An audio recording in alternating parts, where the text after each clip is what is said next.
시청자 여러분 안녕하십니까? 7월 22일 금요일 하남방송 뉴스투데이 박소은입니다. 첫 번째 뉴스입니다. 3기 신도시 하남 교산지구의 광역교통 핵심 사업인 지하철 3호선 하남 연장 사업이 공공기관 예비 타당성 조사를 통과했습니다. 지하철 3호선 하남 연장 사업은 총 1조 5,401억 원의 사업비가 투입돼 서울 송파에서 하남 교산, 하남 시청역을 12km로 연결하는 것입니다. 한국개발연구원 KDI의 공공기관 예비 타당성 조사 검토 결과 경제성 분석 0.6, 종합평가 0.5연구로 사업 타당성을 입증받았습니다. 이로써 교산 신도시는 물론 인근 지역 교통 혼잡 해소에도 큰 역할을 할 것으로 보입니다. 특히 현재 기본계획 수립 중인 3기 신도시 철도 사업, 고양 은평선과 강동 하남 남양주선 사업에 이어 3호선 하남 연장 사업 또한 기본계획 수립을 위한 용역 발주 절차에 돌입해 3기 신도시의 선교통 후 입주를 위한 사업이 차질 없이 추진될 것으로 예상됩니다. 지난 5일 하남시의회 강성삼 의장이 개발제한구역 훼손지 정비사업 간담회를 열었습니다.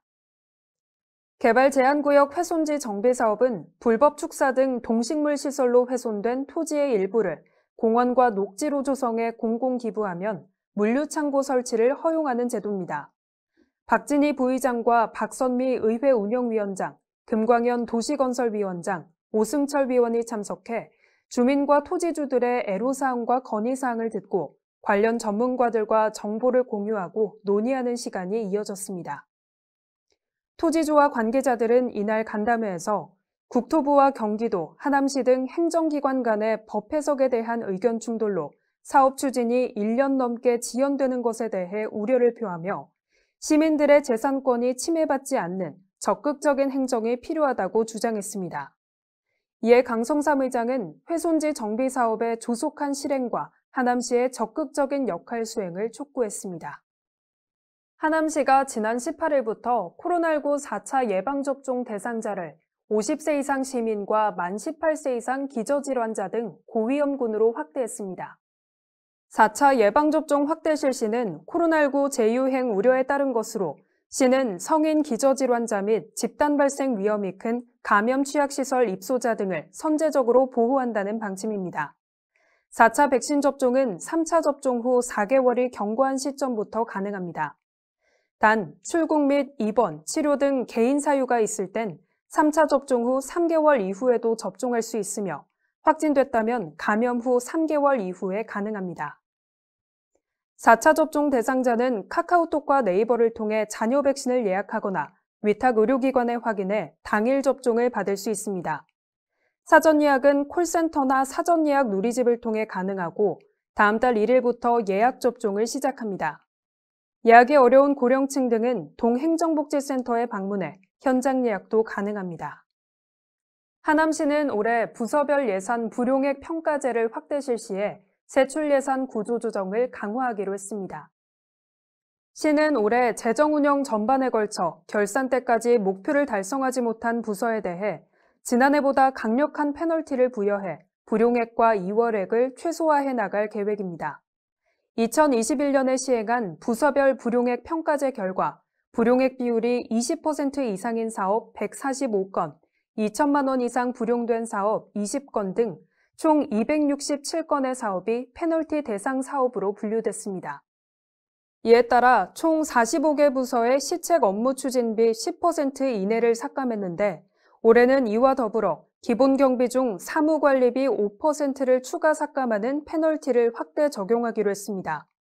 이현재 시장은 민선 8기 하남시는 예산 집행 계획을 꼼꼼하게 점검해 내실 있는 예산 집행이 이루어질 수 있도록 노력하겠다고 말했습니다. 이어서 간추린 뉴스입니다. 지난 12일 하남시와 강동구가 조찬 간담회를 갖고 내년 9호선 조기 착공을 위해 강일 미사구간 선착공 선 개통을 경기도와 서울시에 즉시 건의하기로 했습니다.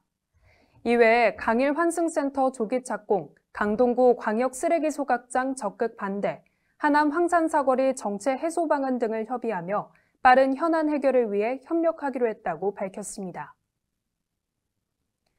경기도가 8월 12일까지 월 10만 원을 저축하면 10만 원을 추가 지원하는 장애인 누림통장 참여자를 모집합니다.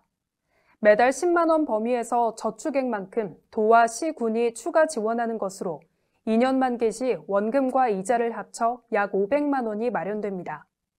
지원 대상은 장애인복지법상 정도가 심한 장애인인 경기도 거주 만 19세이며 거주지 주민센터에서 신청할 수 있습니다. 경기도가 8월 19일까지 경기도 대학생 학자금 대출 이자 지원 신청을 받습니다. 지원 대상은 대학, 대학원 재학생과 휴학생, 미취업 졸업생으로 본인 또는 직계 존속 중 한 명이 경기도의 주민등록상 1년 이상 거주해야 합니다. 지급은 대출계좌 원리금에서 차감하는 방식으로 진행되며 경기민원 24 누리집에서 신청하고 결과는 12월 한국장학재단 누리집에서 확인할 수 있습니다. 최근 반려견 목줄 미착용 등에 대한 불편 신고가 늘면서 하남시가 9월 30일까지 의무사항 미준수 행위를 집중 단속합니다. 공원과 산책로, 민원신고 다발지역 등을 중심으로 단속을 강화하며 필요시 경찰의 협조도 얻을 예정입니다. 시는 반려견 목줄 미착용과 배변 미수거뿐만 아니라 동물 등록 여부, 인식표 미부착 등도 단속해 적발시 과태료를 부과할 계획입니다. 이상 뉴스투데이를 마치겠습니다. 시청해주신 여러분 고맙습니다.